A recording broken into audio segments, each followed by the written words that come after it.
प्रस्तुत करेंगे। आप सबका स्वागत करता हूं। मैं आचार्य अग्निवर्त जी का हार्दिक अभिवादन करता हूं, उनका स्वागत करता हूं और इस बात के लिए उनको नमन करता हूं कि बहुत सारे लोगों को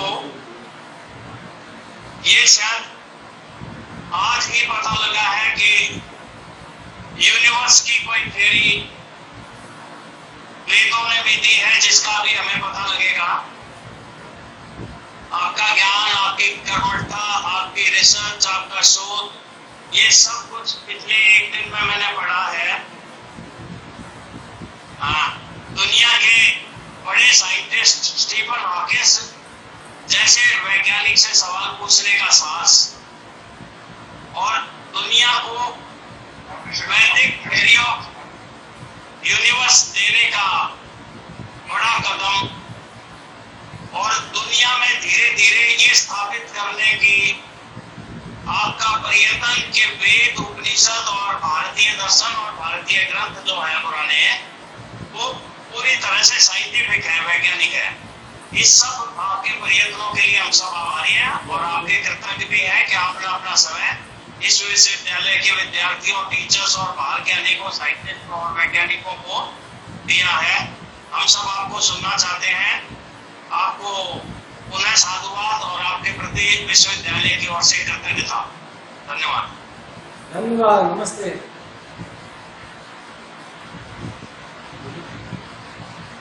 धन्यवाद माननीय कुलपति महोदय जी, चेरशु जी। अब मैं ज्यादा समय न लेते हुए आचार्य अग्निवर्त नैष्टिक जी को अपने व्याख्यान के लिए आमंत्रित करता हूँ। आचार्य अग्निवर्त नैष्टिक जी।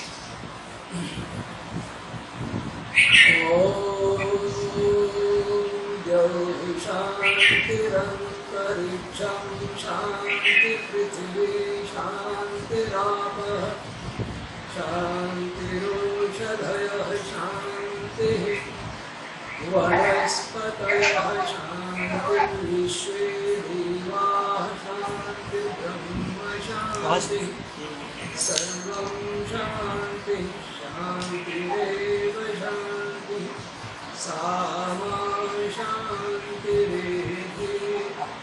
ओम शांति शांति शांति। सम्मान के योग्य प्रोफेसर आर.बी. सोलंकी साहब, जो कुलपति हैं चौधरी रणवीर सिंह विश्वविद्यालय जींद के, प्रोफेसर एस.के. सिन्हा साहब, जो अधिष्ठाता हैं, अधिष्ठाता शैक्षणिक, डॉक्टर अजमेर साहब, विभागाध्यक्ष शारीरिक शिक्षा विभाग, हमारे युवा संयोजक विकास आर्य जी, सह प्राध्यापक, और हमारे सह संयोजक डॉक्टर अतुल सारण जी, सह प्राध्यापक, एवं अन्य सभी उपस्थित प्राध्यापकगण, अन्य गैर शैक्षणिक स्टाफ, विद्यार्थियों। आज का विषय है विश्व अशांति का वैदिक समाधान, वैदिक विज्ञान। अभी हमने एक मंत्र बोला, उसका यह पाठ प्रत्येक कर्म कांड में लगभग सबसे बाद में करते हैं और उसमें जो शांति की कामना की गई है, वैसी शांति की कामना शायद किसी अन्य ग्रंथ में नहीं मिलेगी। सार रूप में इसका अर्थ देव शांति। इस ब्रह्मांड के जितने भी प्रकाशित लोक हैं, अर्थात तारे, वे भी हमें शांति देने वाले हों। अंतरिक्ष स्पेस है, वह भी हमें शांति देने वाला हो। पृथ्वी अर्थात इस पृथ्वी के साथ दूसरे भी ग्रह आदि, उपग्रह आदि, वे भी हमें शांति देने वाले हों। आप जल भी शांति देने वाला हो, औषधियां, जड़ी बूटियां, ये भी हमें शांति देने वाली हों। वनस्पतियां, अन्न आदि, ये भी शांति देने वाले हों। विश्व के सभी विद्वान, बुद्धिजीवी हमें शांति देने वाले हों। ईश्वर भी हमें शांति दे और ईश्वर का ज्ञान, वेद भी अर्थात संपूर्ण ज्ञान विज्ञान हमें शांति देने वाला हो भी, सबको शांति देने वाला हो और शांति भी स्वयं शांति देने वाली हो, ऐसी शांति मुझे प्राप्त हो। और तो बात आपकी समझ में आई होगी, लेकिन एक बात इसमें आई, शांति भी शांति देने वाली हो, ये कुछ नई बात लगती है।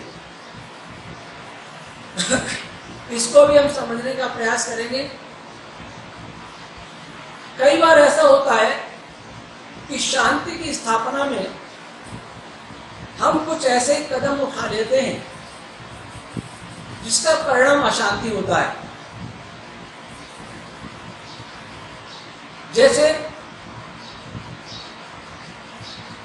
अगर हमारे अंदर, हमारे शरीर में कोई फोड़ा हुआ है और उसकी ठंडी पट्टी करके उसकी पीड़ा को कम करने की कोशिश करें, या दर्द निवारक दवा देके दर्द बंद करने की कोशिश करें, शांत करने की कोशिश करें, संभव है वह कोशिश थोड़ी देर तो सफल होगी, हमें दर्द का अनुभव नहीं होगा, लेकिन कुछ समय बाद वो फोड़ा बढ़ेगा तो और हमें पीड़ा होगी। तो ऐसी शांति हमें नहीं चाहिए। अभी जिस समय हम विश्व शांति की बात करते हैं, विश्व से अशांति मिटाने की बात कर रहे हैं, उसी समय हमारे और चीन के बॉर्डर पर बहुत अशांति कर रखी है चीन ने। अगर हम चुप बैठ जाएं और कहीं कोई बात नहीं, तो ये जो शांति है ये परिणाम में अशांति देने वाली होगी। इसलिए मंत्र कहता है कि शांति भी ऐसी हो जो शांति देने, स्वयं शांति देने वाली हो।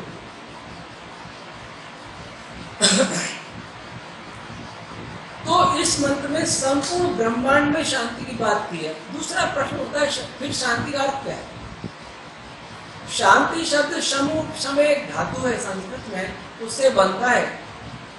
इसका अर्थ सांत्वना देना, अर्थात सभी पदार्थ हमें सांत्वना देने वाले हों, हमें परेशान करने वाले नहीं, हमें विक्षुब्ध करने वाले नहीं हो, हमें दुखी करने वाले नहीं हो।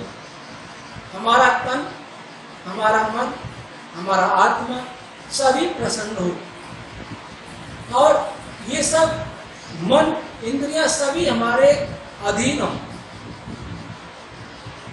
कोई उपद्रव नहीं हो। और महर्षि दयानंद यजुर्वेद के भाषा में शांति का अर्थ करते विज्ञान धर्म पुरुषार्थी ऐहिक पारिमार्थिक सुख साधन। इस लोक और परलोक दोनों का कल्याण जिससे होता है, जिस साधन से होता है वह है शांति। तो जिस वेद में कल्पना है कि संसार का, ब्रह्मांड का प्रत्येक पदार्थ हमें शांति देने वाला हो, आज हम इस संसार पर विचार करें। ब्रह्मांड तो बहुत बड़ा है, हम नहीं जानते कि ब्रह्मांड में कहाँ क्या हो रहा है, लेकिन आज बच्चा बच्चा भी जानता है। आप टीवी देखते हैं, समाचार पत्र पढ़ते हैं, सोशल मीडिया से खबरें देखते हैं। क्या आपको नहीं लगता कि दुनिया में ऐसा कोई देश नहीं, ऐसा कोई भूभाग नहीं जहां शांति है, जहां कोई उपद्रव नहीं हो? संसार में 3 प्रकार की अशांति बड़ी प्रसिद्ध है, जिनको 3 प्रकार का दुख कहते हैं। सबसे पहला दुख और अशांति है आध्यात्मिक। इस शरीर और मन के अंदर होने वाले रोग और आत्मा के अंदर होने वाले रोग, काम, क्रोध, लोभ, अहंकार, ईर्ष्या, द्वेष आदि आत्मा के रोग, या मन के अवसाद, चिंता, भय आदि रोग, या शरीर के अन्य रोग, ये आध्यात्मिक दुख और आध्यात्मिक अशांति में आते हैं। और दूसरा है आदि भौतिक, जो किसी अन्य प्राणियों से होता है, चाहे वो हमें किसी मनुष्य से पीड़ा हो रही है, आतंकवादी से पीड़ा, नक्सलवादी से पीड़ा, मान लीजिए किसी को अपने शासन से पीड़ा है, किसी को अपने स्वामी से पीड़ा है, किसी को अपने सेवक से पीड़ा है, किसी को भाई से पीड़ा है। मनुष्य मनुष्य से अशांत है, मनुष्य पशु पक्षियों से शांत है, जंगली जानवर से शांत है, चोर डाकू से शांत है। ये है आदि भौतिक अशांति, आदि भौतिक दुख।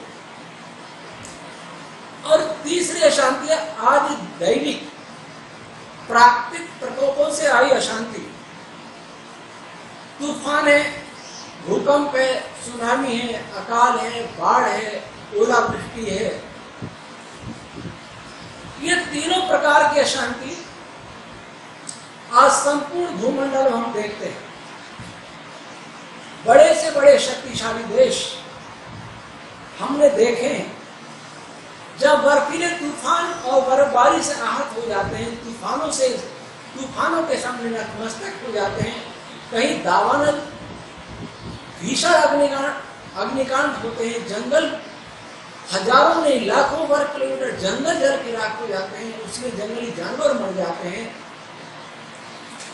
हमारा विज्ञान असहाय हो जाता है, कुछ नहीं कर पाता। तो आज संसार में कोई ऐसा देश नहीं है जहां अशांति नहीं हो, कोई ऐसा प्रांत नहीं है जहां अशांति नहीं हो, और मनुष्य भी ऐसे बिरले ही होंगे जिनको कोई न कोई अशांति नहीं हो। लेकिन वेद सबकी शांति की बात करता है। परमात्मा ने जब सृष्टि बनाई,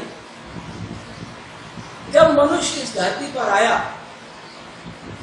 तो शुद्ध हवा थी, शुद्ध पानी था, शुद्ध मिट्टी थी, वनस्पतियों के सभी फल, अन्न, फूल आदि शुद्ध थे,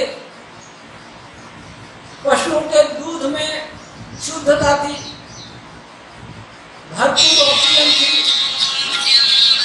सभी स्वस्थ और बलवान निरोग हुआ करते थे। अकाल, बाढ़, सूखा, भूकंप ये सब नहीं आया करते थे। आखिर कौन है जिसने सारे विश्व में अशांति पैदा कर? क्या हमने कभी सोचा? आज हम कई प्रकार की अशांति की चर्चा करते हैं, उसमें सबसे पहले हम इस विषय पर आ गए कि प्राकृतिक रूप से अशांतियां हैं, या तीन प्रकार के ये दुख हैं। तीन प्रकार के दुख के और भी श्रेणियां हो जाएंगी, क्योंकि सबसे पहले में प्राकृतिक आपदाओं से जो अशांति है, प्राकृतिक आपदाओं से खाद्यान्न का संकट होता है, प्राकृतिक आपदाओं से आर्थिक संकट होता है, प्राकृतिक आपदाओं से शारीरिक संकट होता है, और दूसरी अशांति है आज एक राष्ट्र दूसरे राष्ट्र के सामने खड़ा है, एक प्रांतों के झगड़े हैं, गांव-गांव में दंगे हैं, हमने कथित समाज बना लिए हैं, उनमें वैमनस्य है, द्वेष है, कहीं प्रेम नहीं है, कहीं मैत्री भाव नहीं है, करुणा नहीं है।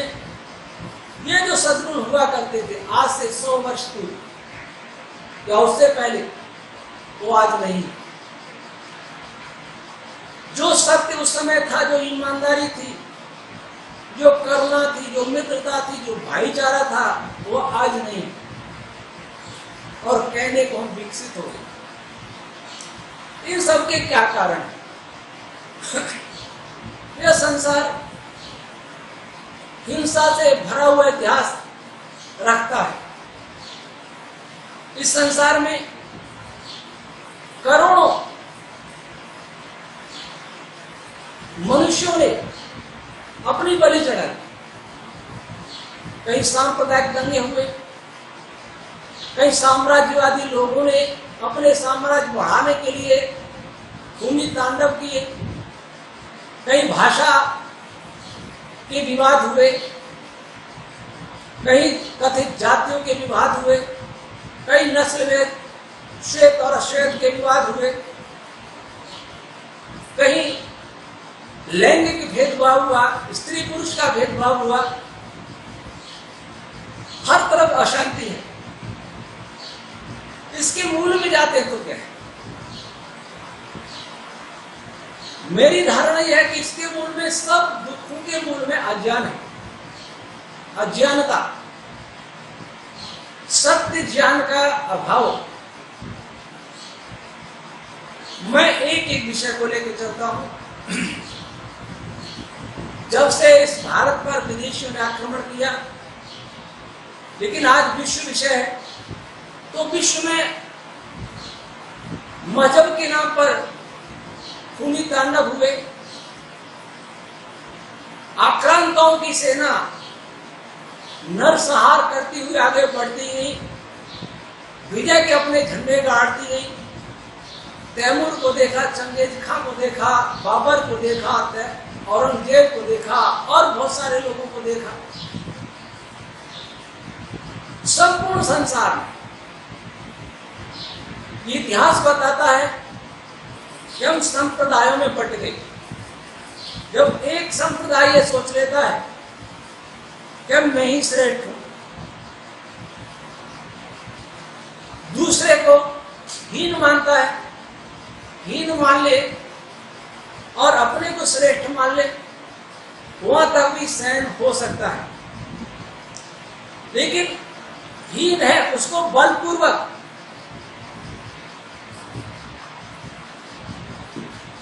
मैं अपना अनुयायी बनाऊंगा, जब ये धारणा घर कर जाती है, मैं बलपूर्वक अपने मजहब का विस्तार करूंगा, जब ये धारणा घर कर जाती है तो नरसंहार होता है। और इसी धारणा के कारण नरसंहार हुआ। जब भारत में भी देखें, सांप्रदायिक दंगे बहुत हुए और अभी भी इतनी कट्टरता है कि कोई किसी को देख नहीं सकता। हिंदू, मुस्लिम, सिख, ईसाई, जैन, बौद्ध, बहुत कुछ, और हिंदुओं में अनेकों संप्रदाय। तब सुधारकों ने क्या कहा, समाज के नेताओं ने क्या कहा, राजनेताओं ने क्या कहा? ये कहा कि सर्वधर्म समभाव,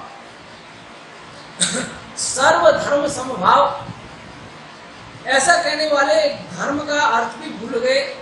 अगर सर्वमत समभाव कहते तो अच्छा था, लेकिन सर्वमत समभाव कहने वाले भी ऐसा नहीं कर पाए।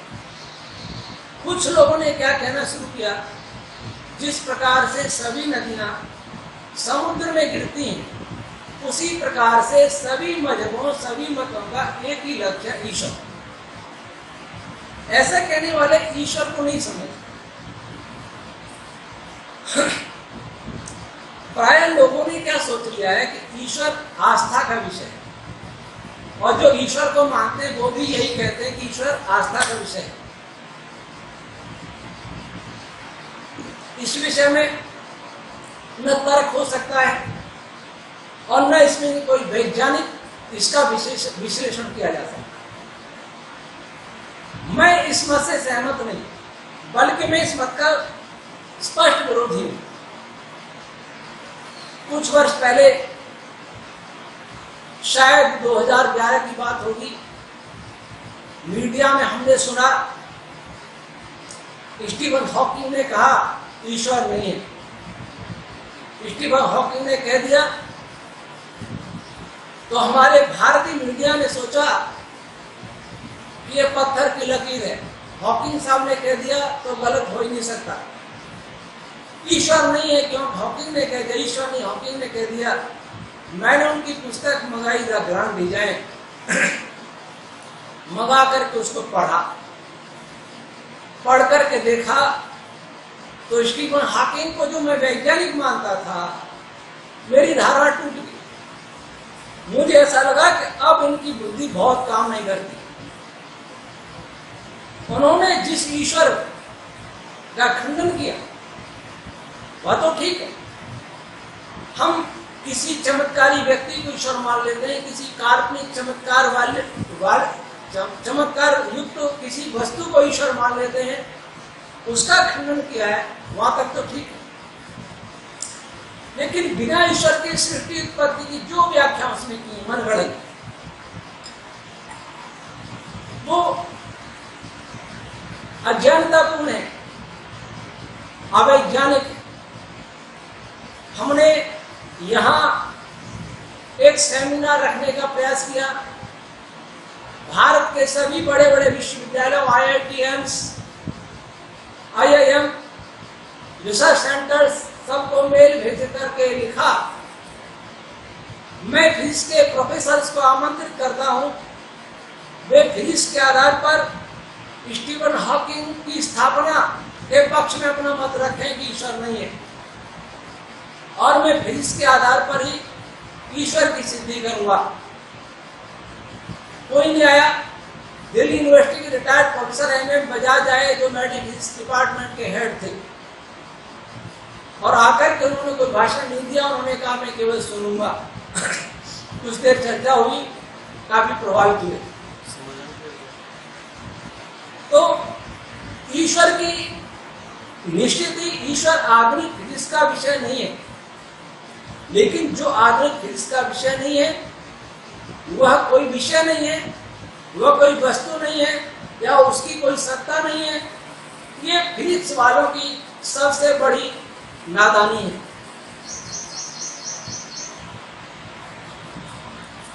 फिजिक्स की अपनी एक सीमा है, उनके इंस्ट्रूमेंट की सीमा, प्रयोगों की सीमा, उनकी मैथमेटिकल जो धारणा है उसकी सीमा, उस सीमा के बाहर वे कुछ नहीं कह सकते। गैलीलियो के समय सीमाएं बहुत छोटी थी, न्यूटन के समय सीमाएं बढ़ी, आइंस्टीन के समय सीमाओं का और विस्तार हुआ। उसके बाद आज फिजिक्स की सीमाएं, उसके देखने की सीमाएं और आगे बढ़ गई। तो जो आज जो सत्य दिखाई दिया फिजिक्स के आधार पर, वह गैलीलियो के समय में भी सत्य था, लेकिन उस समय साधन नहीं थे, टेक्नोलॉजी नहीं थी। इसका अर्थ ये नहीं कि उस समय विज्ञान नहीं था। आज जो विज्ञान माना जाता है, उस समय विज्ञान नहीं था। आज हम क्वार्क को मानते हैं, स्ट्रिंग थ्योरिस्ट स्ट्रिंग को मानते हैं। उस समय तो डाल्टन केवल एटम को भी अविभाज्य कहता था।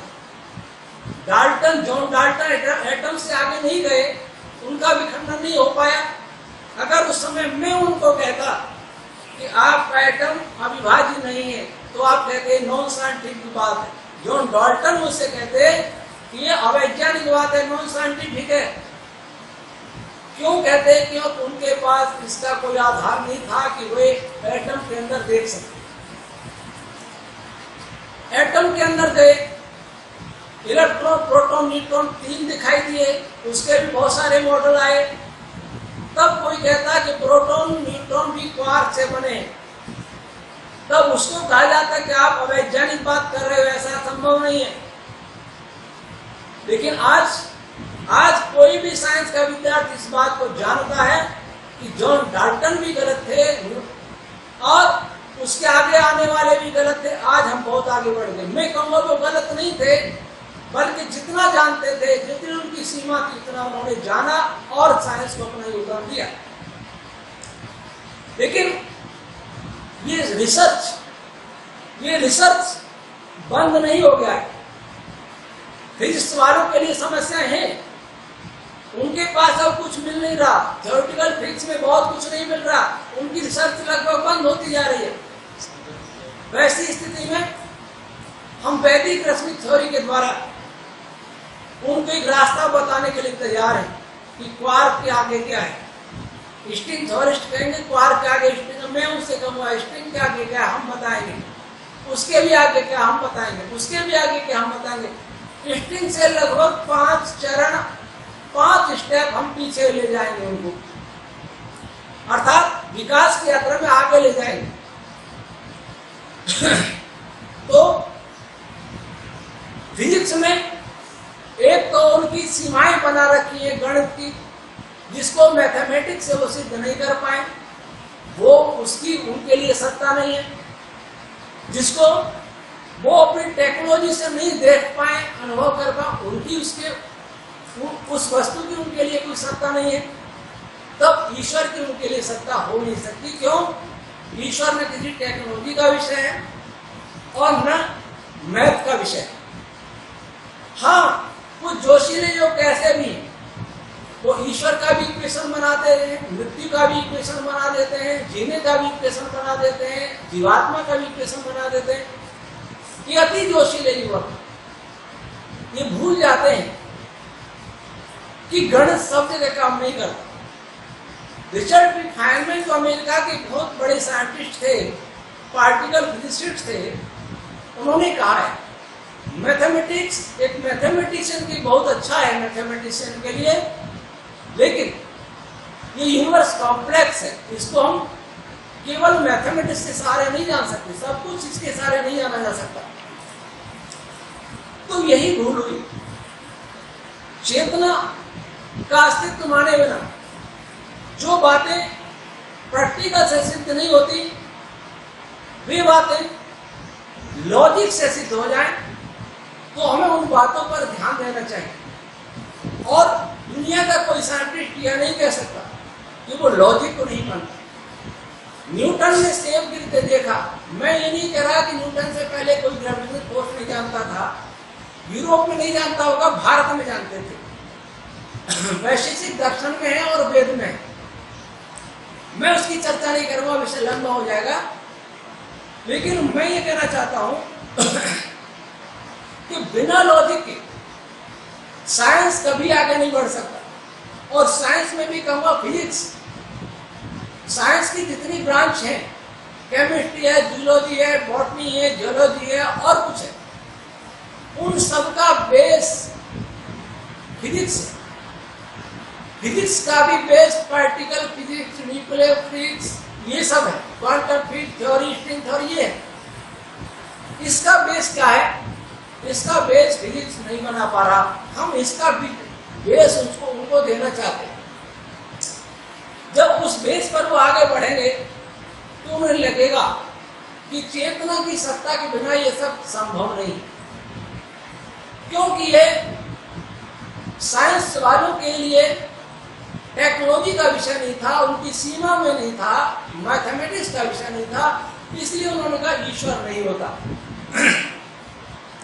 ईश्वर नहीं होता तो जो लोग ईश्वर मानते थे, अर्थात जो अपने को धार्मिक कहते थे, चाहे वो हिंदू हो, चाहे मुसलमान हो, ईसाई हो और कोई भी, उन्होंने मनमानी शुरू कर दी। क्यों? साइंस उनसे अलग हो गया। वैज्ञानिकों ने सोचा कि उनका विषय है, किसी ने कहा कि मूर्ख हैं धार्मिक लोग, और धार्मिक लोगों ने क्या कहना शुरू किया कि साइंटिस्ट लोग ये नास्तिक हैं। अर्थात दोनों एक दूसरे का 36 का आंकड़ा हो गया। एक उत्तर में जा रहा है, दूसरा दक्षिण में जा रहा है, तो मिलेंगे कैसे? नहीं मिले। दोनों दूर खड़े एक दूसरे को मूर्ख बताने लगे। तो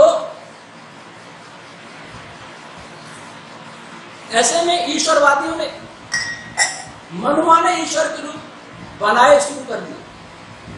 हिंदुओं में बहुत सारे ईश्वर हैं। मुसलमान एक ईश्वरवाद में विश्वास करता है, ईसाई एक ईश्वरवाद में विश्वास करता है, और वेद एक ईश्वरवाद का ही प्रतिपादन करता है। दुर्भाग्य से बहुदेवतावाद आ गया, अर्थात ईश्वर के विषय में अज्ञान था।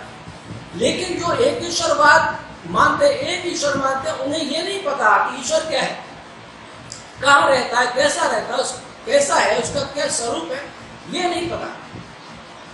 तो जितने भी मजहब बने, कभी सारे मनुष्यों का एक धर्म था, एक विचाराधारा थी सारे संसार में। धर्म किसको कहते हैं? धर्म उन जीवन मूल्यों का नाम है जिनसे इस लोक का कल्याण होता है, परलोक का भी कल्याण होता है। धर्म उन कर्तव्यों का नाम, उन ड्यूटीज का नाम है जो उस व्यक्ति के लिए हितकारी हैं, उसके परिवार के लिए हितकारी हैं, उसके पड़ोस, उसके गांव, उसके राष्ट्र और विश्व के लिए हितकारी हैं। जो किसी प्राणी के लिए अहितकारी कर्म हो वह धर्म हो नहीं सकता। लेकिन धर्म के नाम पर क्या हुआ, जो मैंने अभी आपको बताया, पशुओं की हिंसा हुई, पशु बलि हुई, नर बलि हुई, आपस में खूनी सांप्रदायिक दंगे हुए। क्यों? क्योंकि उन्हें धर्म का अर्थ पता नहीं था, धर्म का मर्म पता नहीं था। और धर्म का मर्म क्यों नहीं पता था? क्योंकि उन्हें ईश्वर का सही ज्ञान नहीं था।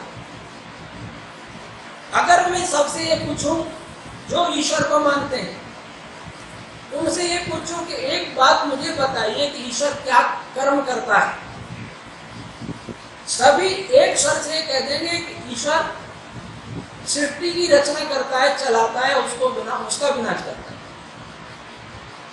जो ये बात धर्माचार्य कहते हैं उन्हें असल में सृष्टि का बोध है नहीं। चांद तारे भी उनकी दृष्टि में बहुत छोटे हैं, पृथ्वी उनके लिए चपटी है और बहुत छोटी है। वो इस ब्रह्मांड को कैसे जानेंगे? वो कैसे जानेंगे कि किसी एटम के अंदर इलेक्ट्रॉन को गति देने वाला, किसी प्रोटॉन और न्यूट्रॉन के अंदर क्वार्क को गति देने वाला, क्वार्क के अंदर स्ट्रिंग को वाइब्रेट करने वाला, और इस पृथ्वी को 1000 किलोमीटर प्रति घंटे की गति से सूर्य के चारों ओर घुमाने वाला, सूर्य को गैलेक्टिक सेंटर के चारों ओर 7 लाख किलोमीटर प्रति घंटे की गति से घुमाने वाला, और सूर्य से भी करोड़ों गुने बड़े सूर्यों को भी घुमाने वाला कोई हाथ पैर वाला ईश्वर नहीं हो सकता। कोई चौथे या 7वें आसमान पर रहने वाला ईश्वर नहीं हो सकता। ईश्वर ऐसा ईश्वर हो सकता है जो इन सभी पदार्थों के अंदर व्याप्त हो, इन सभी पदार्थों के भीतर बैठा हो, इन सब के बाहर भी बैठा हो। देखिए संसार में जितनी शक्तियां हैं, जितनी ऊर्जा है, वो सभी निराकार। साकार में कोई शक्ति नहीं होती। मेरे शरीर में मेरी शक्ति है तो मेरे आत्मा के कारण है। आत्मा नहीं हो तो शरीर पड़ा रहेगा, उसको कुछ खिलाओ पिलाओ कुछ नहीं खाएगा पिएगा। शक्ति सदैव निराकार होती है।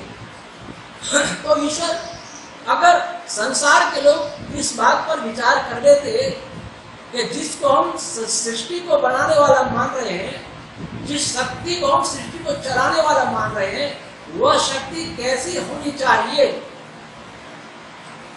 इस पर विचार कर ले खुले मन से। ऐसा नहीं हमारे किसी ने कह दिया, हमने किसी को कुछ मान लिया और उसने कह दिया, उसे आंख बंद करके, बुद्धि की आंख बंद करके मानते रहेंगे तो झगड़े होंगे। हम वैज्ञानिक दृष्टिकोण से सोचें तो ईश्वर की अवधारणाएं गलत हो गई, ईश्वर के स्वरूप के विषय में मतभेद हो गए। इसके कारण मनभेद हुए और उन मनभेदों ने अनेकों संप्रदायों को जन्म दिया और अनेकों संप्रदाय विश्व में सांप्रदायिक अशांति, सांप्रदायिक उन्माद, सांप्रदायिक कटुता और संघर्ष के कारण बने।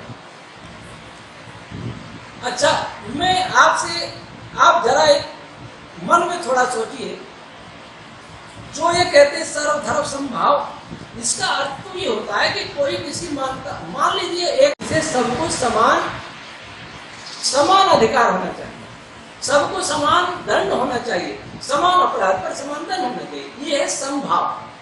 लेकिन समभाव का अर्थ ये तो नहीं हो जाता कि 2 और 2 4 भी होते हैं, 2 और 2 6 भी होते हैं, 2 और 2 8 भी होते हैं, 2 और 2 11 भी होते हैं। ये समभाव ऐसा नहीं होता। ये अवैज्ञानिक सोच है। ये किन्होंने सोचा कि ईश्वर आस्था का विषय है, तो जैसी जिसकी आस्था, आस्थाओं से खिलवाड़ नहीं करना। अच्छा, मैं पूछता हूं,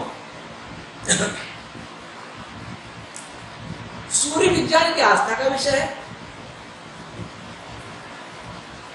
शरीर विज्ञान मेडिकल साइंस की आस्था का विषय है, वनस्पति विज्ञान की आस्था का विषय है, केमिस्ट्री का आस्था का विषय है, कॉस्मोलॉजी का आस्था का विषय है, जूलॉजी बॉटनी का आस्था, ये सब आस्था का विषय नहीं है। तो ये सृष्टि विज्ञान आस्था का विषय नहीं है, तो सृष्टि आस्था का विषय, सृष्टि बनाने वाला कैसे हो जाएगा? ईश्वर या तो है तो सबके लिए एक सा है, और नहीं है तो नहीं है।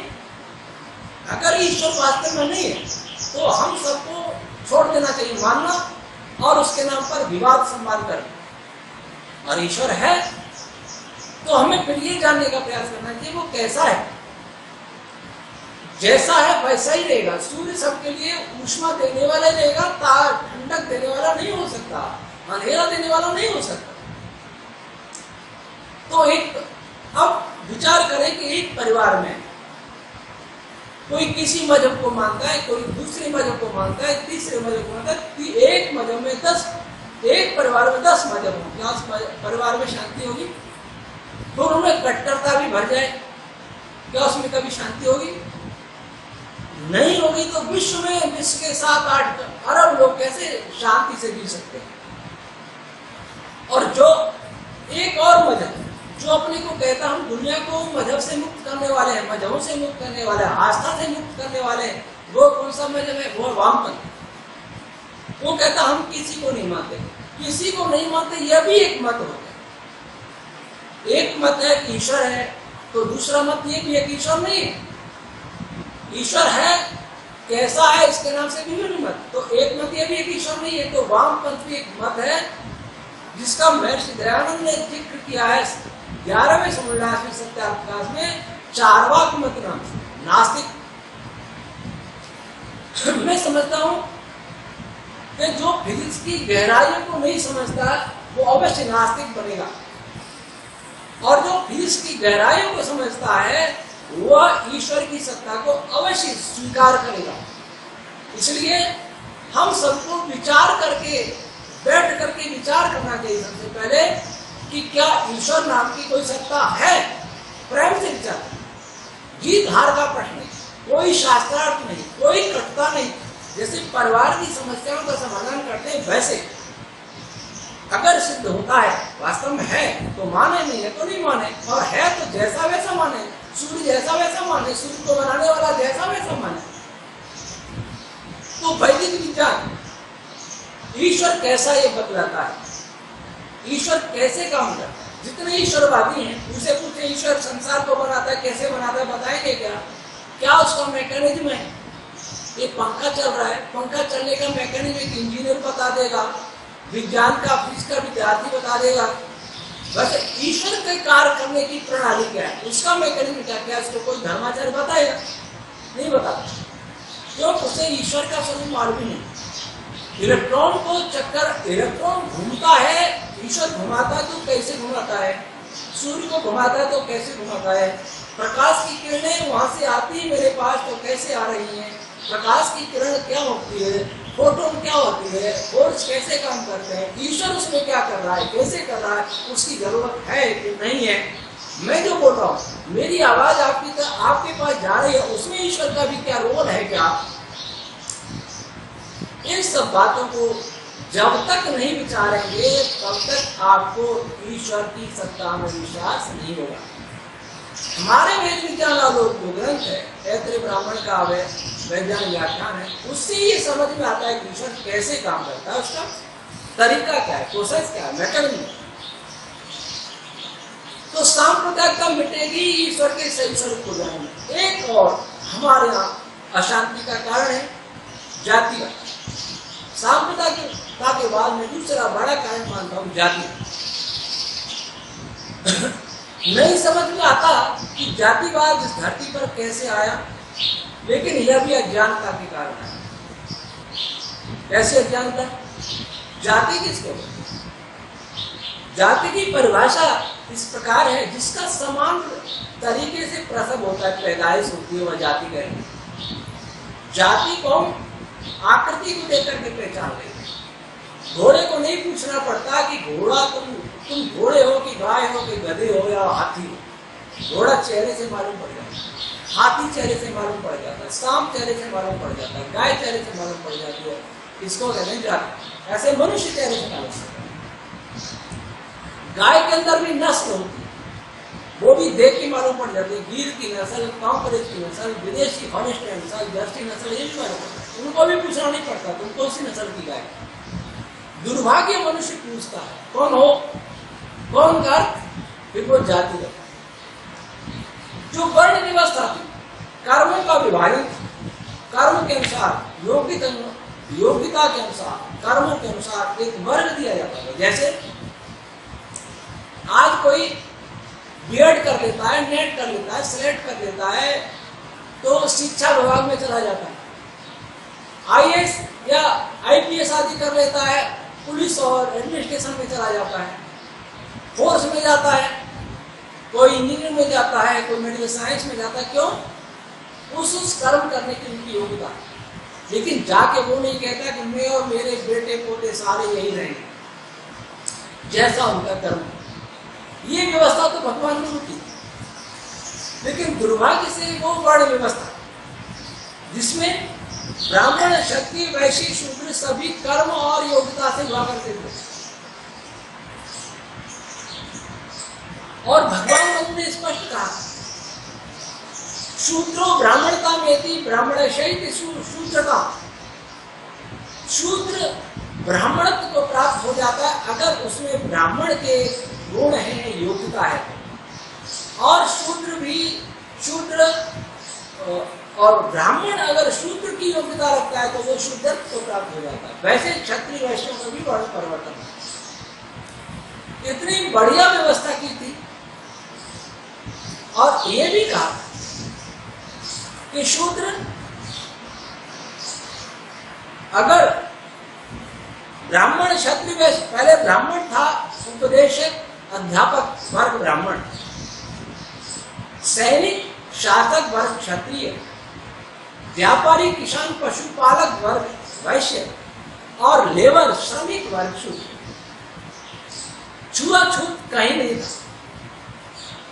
आज भी एक क्लास सब जगह है, आपकी यूनिवर्सिटी में भी है, एक प्रथम श्रेणी के प्रोफेसर हैं, फिर द्वितीय श्रेणी के अकाउंटेंट्स होंगे, क्लर्क्स होंगे, तृतीय श्रेणी के भी लोअर डिवीजन क्लर्क होंगे, चतुर्थ श्रेणी के भी होंगे। ये श्रेणी ये कैसे बनी?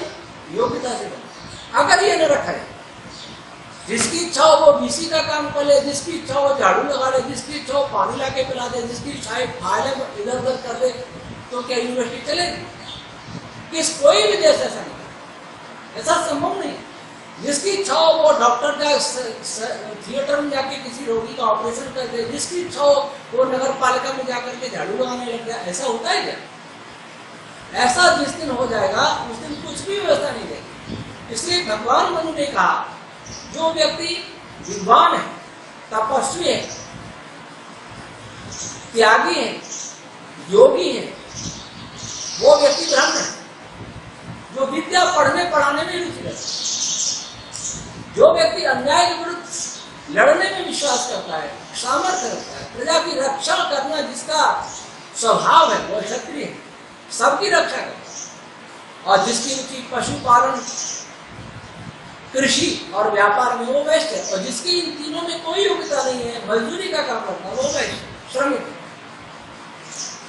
तो भगवान उन्होंने ये भी कहा कि जो श्रमिक वर्ग है, इन चारों वर्ग एक ही मान लीजिए सबने 1 रुपए की चोरी की तो उसको दंड किया जाए। क्या दंड दिया जाए? आज की व्यवस्था क्या दंड देगी? आज की व्यवस्था ये दंड देगी कि सबको एक जैसा दंड देगी, लेकिन जैसा देती नहीं है।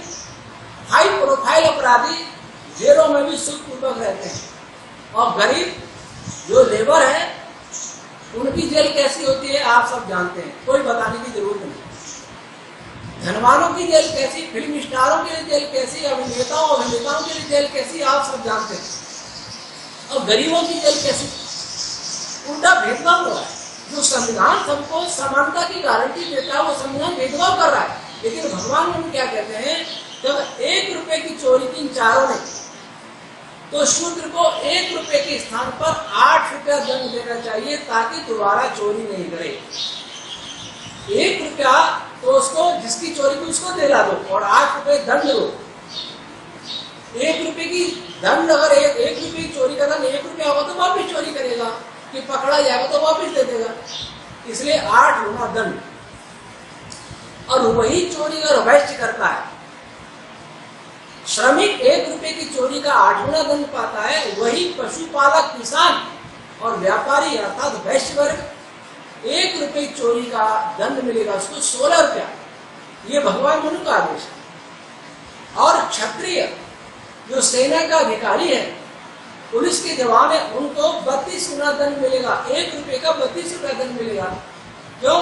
कि वही रक्षक है। जब रक्षा की चोरी करेंगे तो आम जनता को गरीब क्या करेगा, इसलिए उनको दंड 32 गुना, अर्थात शूद्र से 4 गुना दंड। और ब्राह्मण अगर 1 रुपए की चोरी करेगा, उपदेशक, धर्मात्मा, प्रोफेसर, तो उसको 64 से लेके 128 रुपया दंड मिलेगा, क्योंकि वो तो समाज का मुख है, समाज का मार्गदर्शक है। वही चोरी करेगा तो समाज का क्या होगा? और राजा का मंत्री अगर 1 रुपए की चोरी करेगा उसको 800 रुपया दंड मिलेगा, और राजा 1 रुपए की चोरी करेगा तो 1000 रुपया दंड मिलेगा। ये भगवान मनु की व्यवस्था, ये व्यवस्था है वैज्ञानिक योग्यता के अनुसार दंड। शेर को वश में करने के लिए बिजली का कोड़ा चाहिए, हंटर चाहिए बिजली का, और बकरी को वश में करने के लिए कान पकड़ लीजिए। लेकिन आज क्या हो रहा है? शेर को वश में करने के लिए थप्पड़, उसका कान पकड़ने की कोशिश की जाती है, और बकरी को वश में करने के लिए तोप का गोला चलाया जाता है। बकरी कौन है? बेचारे मजदूर, बेचारे गरीब किसान, उनके लिए दंड व्यवस्था कठोर, और धनवानों के लिए दंड व्यवस्था बहुत नरम, सुविधा वाली जेल। तो जब वैदिक विज्ञान क्या कहता है? वैदिक विज्ञान में तो ब्राह्मण, क्षत्रिय, वैश्य, शूद्र ये पदार्थों के भी नाम है। सूर्य, सूर्य को पुरुष भी कहते हैं वैदिक विज्ञान, और उसमें जो रश्मियां, प्राण रश्मियां है, छंद रश्मियां है, जो चार्ज, विद्युत चार्ज को पैदा करती हैं। विद्युत चार्ज जहां उत्पन्न होता है अर्थात इलेक्ट्रॉन और क्वार्क लेवल पर, उससे छोटी जो रश्मियां हैं, रश्मियां किसको कहते हैं? वाइब्रेटिंग एंटिटी है, उनकी संज्ञा ब्राह्मण है वैदिक विज्ञान। और जो इलेक्ट्रॉन या ये पार्टिकल है जिसको आज फंडामेंटल पार्टिकल कहते हैं, उसको वो भी ब्राह्मण में आ जाएंगे, लेकिन उसके बाद या उसको हम लेंगे क्षत्रिय में। और उसके बाद जो आयन्स है, सूर्य में प्लाज्मा का भंडार है, प्लाज्मा से ही बना हुआ लगभग, वो प्लाज्मा अवस्था वो वैश्य कहलाती है। और सूर्य के ऊपर जो ज्वालाएं उठती हैं वह शूद्र अवस्था कहलाती है। तो शूद्र अछूत नहीं है, शूद्र हे नहीं है, तेजस्वी। निरुक्त में लिखा है शुचमान दीप्यमान, शुच धातु से, शुच श्लोके से ये शूद्र शब्द व्युत्पन्न होता है व्याकरण से, और उसका एक अर्थ दिया है निरुक्त में, शुचि सोचते ज्वलति कर्मण, जलना भी शुचि धातु का, चमकना।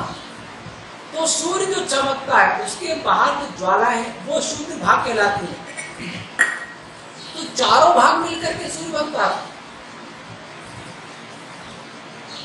ऐसे ही ब्राह्मण, क्षत्रिय, वैश्य, शूद्र, ये अर्थात उपदेशक, शिक्षक, रक्षक, व्यापारी, किसान, पशुपालक, ये तीन एक, और श्रमिक, चारों मिलकर के एक मानव समाज का निर्माण होता है। एक समाज व्यवस्थित, सुंदर, वैज्ञानिक समाज का निर्माण होता है। ये सभी एक दूसरे के पूरक थे, एक दूसरे के हितैषी थे। वे सभी लड़ा दिए। कब से लड़ना शुरू हुआ?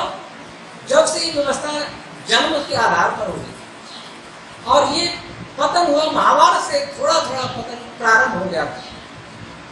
तो वैदिक विज्ञान कहता है कि चाहे ब्राह्मण, कोई भी संसार का मनुष्य, मैं मनुष्य की बात नहीं करूंगा, मनुष्य आगे जाके बात करूंगा, सभी प्राणी किसने बनाए?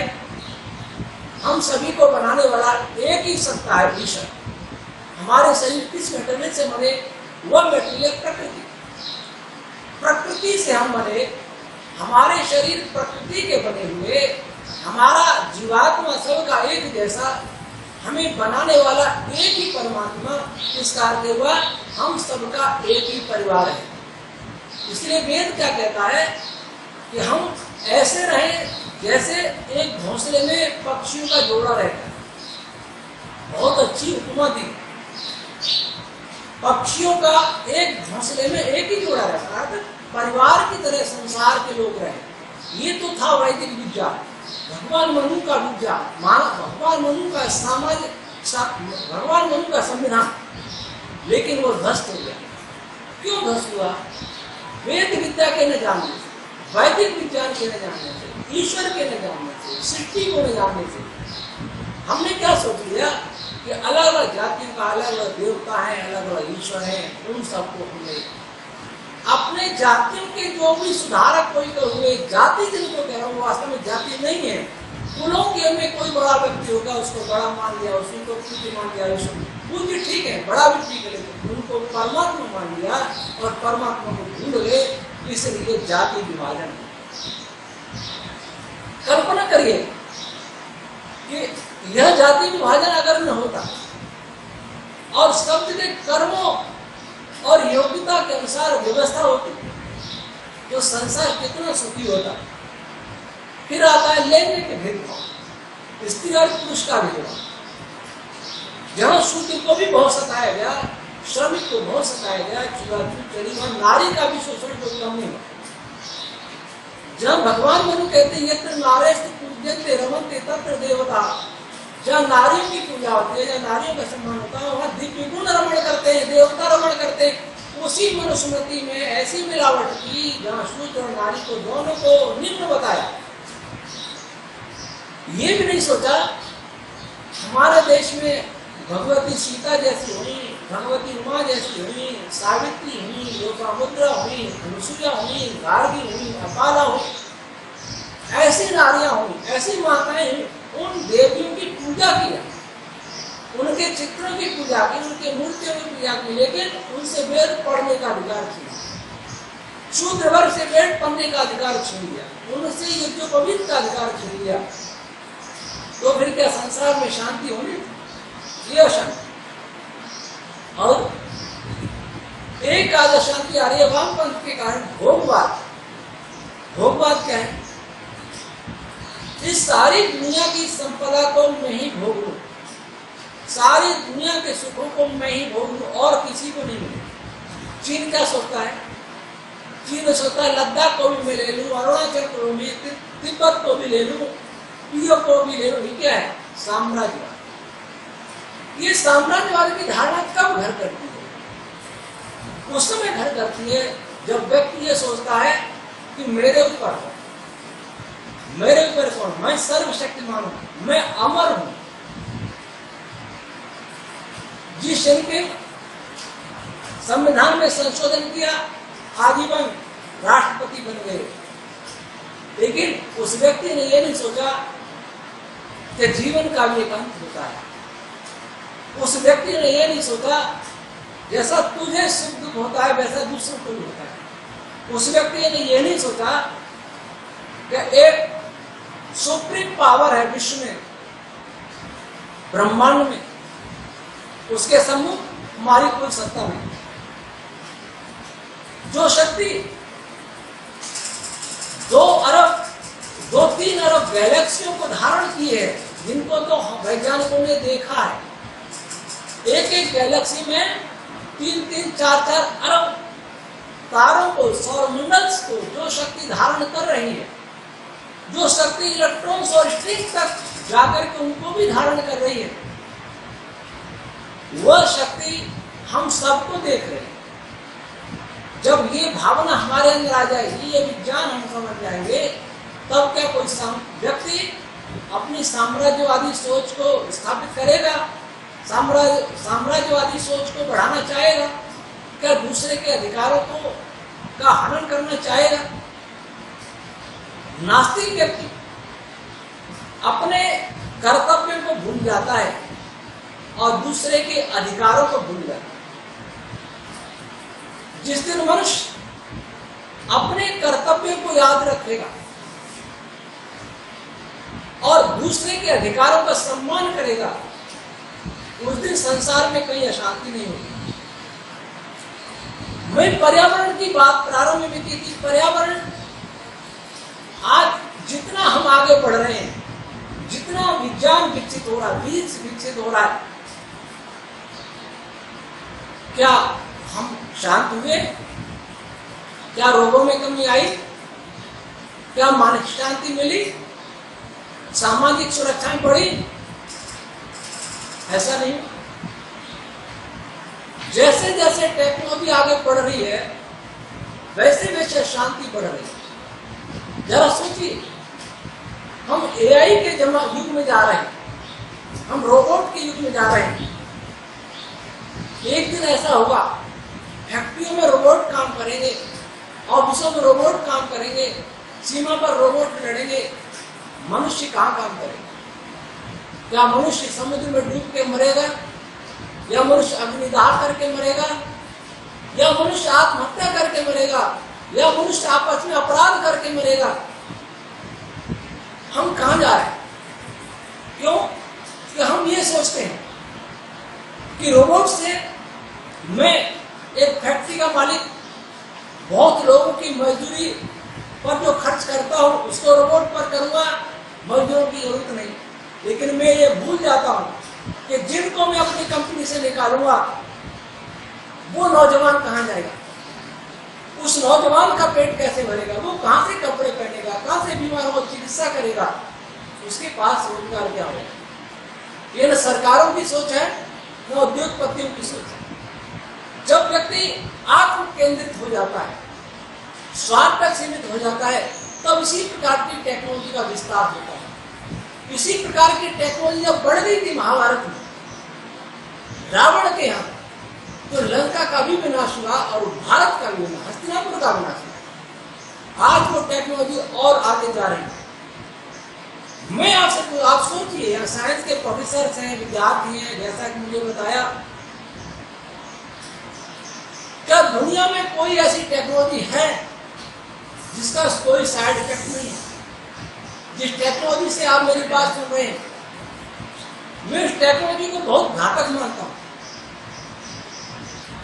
मैं तो चाहता हूं ये टेक्नोलॉजी संसार में हो ही नहीं, लेकिन है, अच्छे विचारों के प्रचार के लिए भी ये कर रहा हूं, मजबूरी में कर रहा हूं। कीचड़ को साफ होने के लिए कीचड़ में घुस रहा हूं, लेकिन चाहता हूं कीचड़ न हो, लेकिन हो गया है तो घुस के उसमें निकालना चाहूंगा। कोई ऐसी टेक्नोलॉजी नहीं जिसका कोई दुष्प्रभाव नहीं हो, कोई ऐसी दवाई नहीं, अंग्रेजी दवाई, जिसका कोई दुष्प्रभाव नहीं हो। टेक्नोलॉजी बढ़ती रही, प्राकृतिक आपदाएं बढ़ती रही, टेक्नोलॉजी बढ़ती रही, सामाजिक समस्याएं बढ़ती रही, टेक्नोलॉजी बढ़ती रही, मानवता पर संकट आते रहे, टेक्नोलॉजी बढ़ती रही, जीवों की प्रजातियां लुप्त होती रही। इस टेक्नोलॉजी ने वायु में विष घोला, इस टेक्नोलॉजी ने धरती मिट्टी में विष घोला, मिट्टी के कारण अन्न और फल, यहाँ तक कि दूध में भी विष घोला। इस टेक्नोलॉजी ने जल में विष घोला। तो क्या हमें पुनर्विचार नहीं करना चाहिए? ये टेक्नोलॉजी दुष्प्रभाव क्यों लाती है? और फिर ऐसी दवाई, जितनी दवाइयों के आविष्कार हुए, रोगों की संख्या उसी अनुपात में बढ़ी। हमने सोचा, पेनिसिलिन की खोज की तो सोचा कि अब कभी रोग होंगे नहीं, लेकिन रोग और बढ़ते रहे, नए नए वायरस आ रहे हैं, नहीं तो पैदा किए जा रहे हैं। जैसे ये पैदा किया कोरोना, ये वायरस पैदा होते रहे। क्यों होते रहे?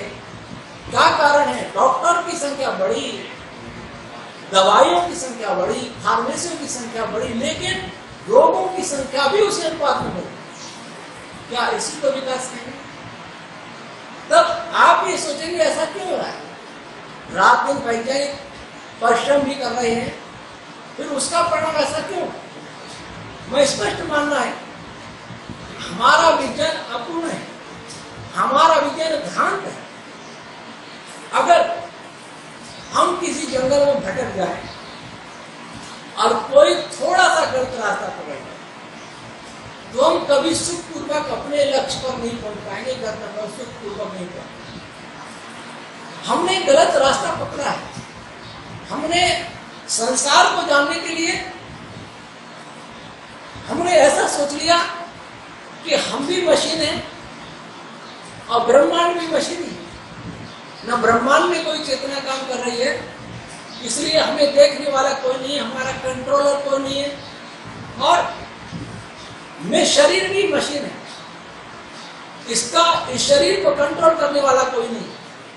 मैं जब तक जीऊंगा इसलिए खाता रहूंगा, सबके अधिकारों को हड़प करता रहूंगा, सबके हिस्से का मैं साधनों को लूट, साधनों को इकट्ठा करता रहूं, दूसरे मरे तो मरे, क्योंकि मैंने ये सोच लिया कि मरने के बाद में फिर आऊंगा नहीं, इसलिए जितना भोग सकूं उतना भोगूं।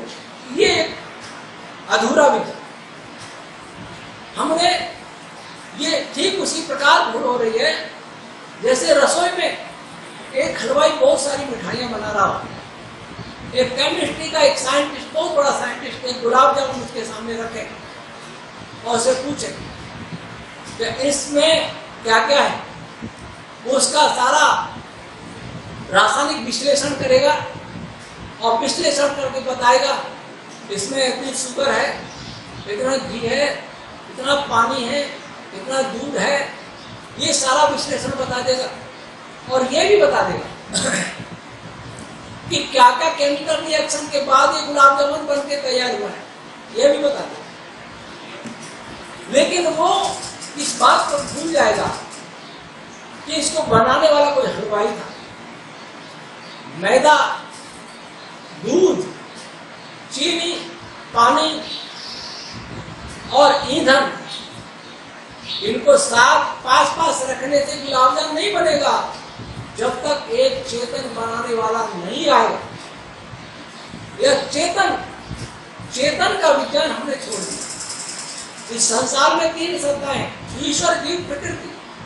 हमने प्रकृति को जानने का प्रयास किया, फिजिक्स ने विशेषकर, उसमें भी थ्योरेटिकल फिजिक्स ने, लेकिन प्रकृति को जानते जानते जानते हम हिस्ट्री तक पहुंचे, उसके आगे हम रुक गए। अब साइंटिस्ट कहते हैं हमारे पास जाने के लिए कुछ नहीं है, चिंता की बात है। बहुत दिनों से कोई एलिमेंट्री पार्टिकल की खोज नहीं हुई, हिग्स बोसॉन की खोज हुई, बहुत उसमें तमाशा हुआ और उसमें मेरे प्रश्न थे, उनका उत्तर किसी वैज्ञानिक ने नहीं दिया। अब उसके बाद शांति है। अब तो प्रकृति को भी अधूरा जाना, जीवात्मा को बिल्कुल नहीं जाना और जाना भी नहीं और माना भी नहीं, ईश्वर को भी नहीं जाना और नहीं माना, तो 3 सत्ताओं में से प्रकृति का आधा ज्ञान हो गया और 2 सत्ताओं का ज्ञान नहीं, अर्थात जो विज्ञान को जानना चाहिए था उसका 1/6 भाग जाना। जरा सोचिए कि ईश्वर, जीव, प्रकृति तीनों को जान करके हम ये सोच पाते कि हमें संसार में कैसे रहना। अच्छा बताइए, एक यहाँ बीसी हैं, हमारे प्रभु सोलंकी जी सब बीसी हैं, इनको जब तक ये जानकारी नहीं हो कि मैं बीसी हूं, तब तक क्या वो अपने पद का निर्वहन ठीक ढंग से कर पाएंगे? जब तक उनको ये जानकारी नहीं हो कि मेरे सामने जो बैठे ये प्रोफेसर्स हैं, क्या तब तक वो उनके साथ ठीक व्यवहार कर पाएंगे? जब तक प्रोफेसर्स को ये जानकारी नहीं हो कि हमारे वीसी और हमारे स्टूडेंट्स हैं, तब तक क्या उनके साथ वो ठीक व्यवहार कर पाएंगे? और जब तक ये व्यवहार नहीं चलेगा, तब तक क्या विश्वविद्यालय चलेगा? क्या विश्वविद्यालय का विकास होगा? क्या शिक्षा का कार्यक्रम आगे बढ़ेगा? तो जब इस मनुष्य ने ये नहीं जाना कि शरीर के भीतर में चेतना अलग और मैं अमर हूं, वैसे ही सृष्टि में हर सृष्टि की प्रक्रिया के पीछे चेतना परमात्मा है। वह हम जो देख रहे हैं अथवा बहुत जड़ है जिसको देखते हैं, उससे भी वो अलग है, उससे भी सूक्ष्म है, उससे भी व्यापक है, वो अलग है। और यह सृष्टि जिस पदार्थ से बनी है वह कैसा है, अंतिम रूप से वह कैसा है, जब तक ये जानकारी नहीं होगी तब तक हम सृष्टि के पदार्थ का ठीक उपयोग नहीं करते। एक परिवार में अगर 2 भाई हैं और 2 भाइयों को ये न पता हो कि हम दोनों भाई हैं, तब तक उस परिवार के संसाधनों के लिए क्या उनमें झगड़ा नहीं होगा? दोनों एक दूसरे को पराया समझ लें तो लड़के मर जाएंगे उन साधनों के लिए। और फिर जब वो ये भी जान लें कि ये मेरे माता पिता हैं, ये संपत्ति इन्होंने कमाई है, इसके असली मालिक ये हैं और हम दोनों को बांट के दे रहे, हमें खिला रहे पिला रहे, हमें इनका ऋणी होना चाहिए।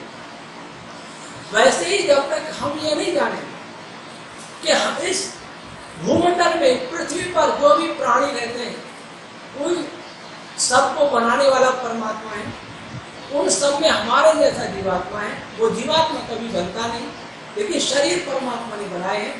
शरीर को भोगने के लिए ये बहुत सारी सामग्री परमात्मा ने बनाई है। इसलिए हम सबका अधिकार बराबर है, हम सबका भाग बराबर है, हम सब समान है, हम भाई भाई। और फिर हमें माने कि बनाने वाला ईश्वर है, उसी का अधिकार है। जब तक चाहेगा इस शरीर में हमें रखेगा, फिर हमें यहाँ से निकाल के ले जाएगा। तो क्या होगा, उससे हम आसक्ति नहीं करेंगे। वस्तुओं पर, पदार्थों पर, धन पर आसक्ति नहीं करेंगे। आसक्ति नहीं होगी तो परस्पर विरोध नहीं होगा, झगड़े नहीं होंगे, फसाद नहीं होंगे। वेद कहता है ईशावास्यम इदं सर्वम्, सब कुछ ईश्वर से आच्छादित है, अर्थात ईश्वर का ही है। यत् किंच जगत्याम जगत, इस जगत में जो जगत है, इस जगत में जो भी क्षण भंगुर पदार्थ है, जो भी सृष्टि है, अर्थात जो भी सृजा हुआ बना हुआ पदार्थ है, वह क्षण भंगुर है, ईश्वर से आच्छादित है, ईश्वर का है। तेन त्यक्तेन भूमिका, उसका उपभोग तो करें लेकिन त्याग पूर्वक। कस्यचित् धनम, किसी दूसरे के धन का लोभ न करें, किसी दूसरे के पदार्थों का लोभ न करें। कस्य, यह धन किसी का नहीं, अर्थात यह धन ईश्वर का है। धनवान व्यक्ति यह प्रतिज्ञा कर ले कि मैं अपने धन को ईश्वर का समझूंगा और मैं सभी मनुष्य और प्राणियों को ईश्वर का ही पुत्र समझ के अपना भाई समझूंगा। तो क्या उसकी धन में आसक्ति नहीं होगी? क्या वो दुखियों को, गरीबों को क्या नहीं देगा? क्या उनके सुख दुख में वो ध्यान नहीं रखेगा? अवश्य रखेगा। वो ये समझ लेता है कि मैंने कमाया इसलिए मेरा है। कोई समझ ले मैंने कमाया है लेकिन दिया हुआ परमात्मा का है, उसी का है, इसलिए इसका त्याग पूर्वक भोग करो।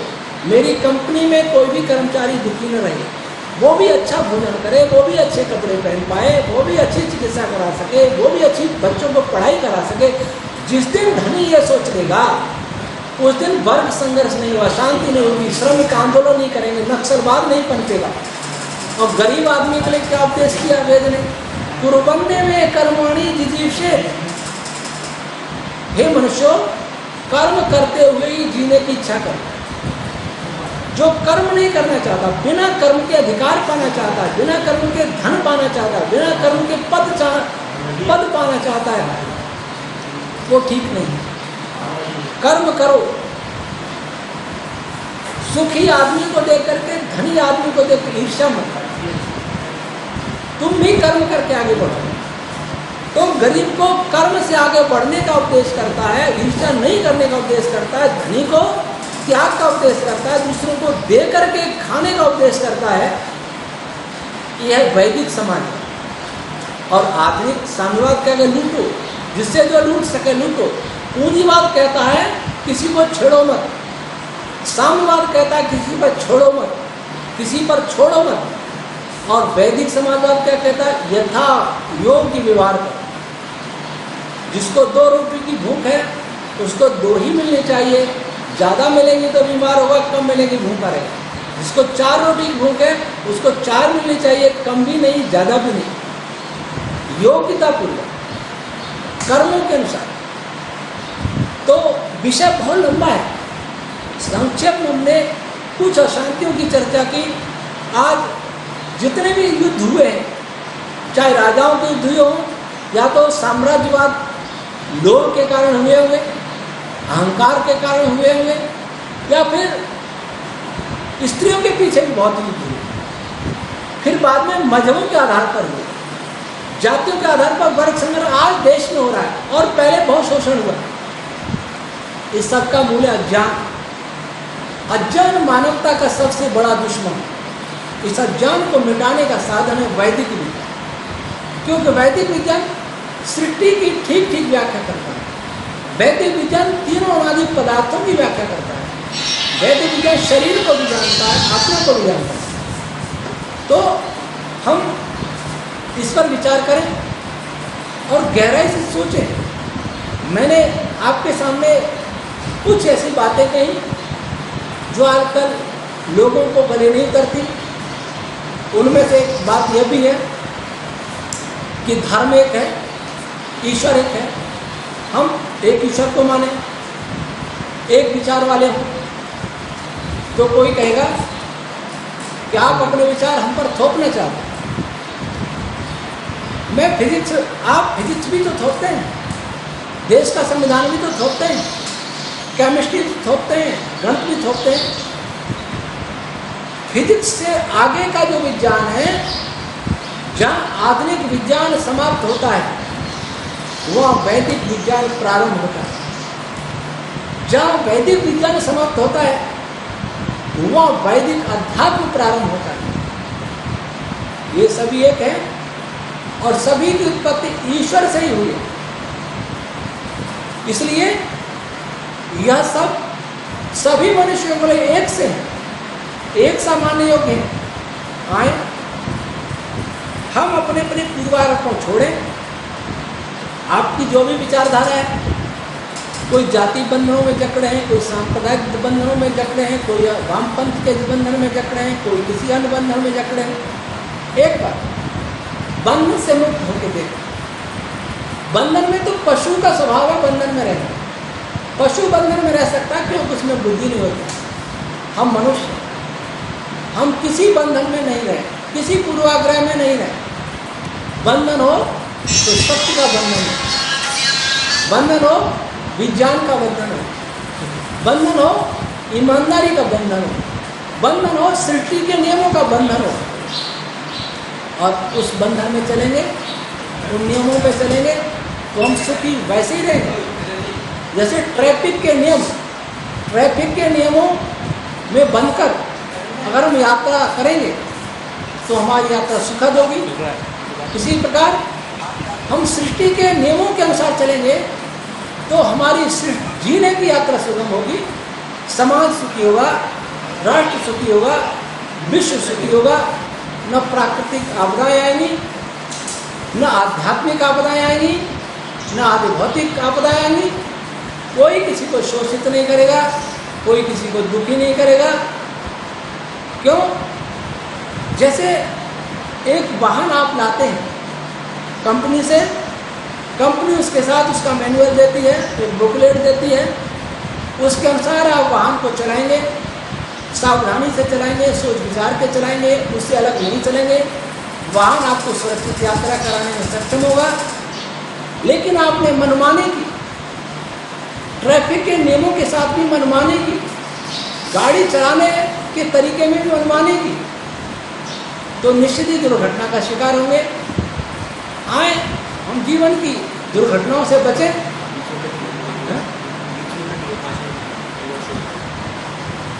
जीवन की दुर्घटनाओं से बचें,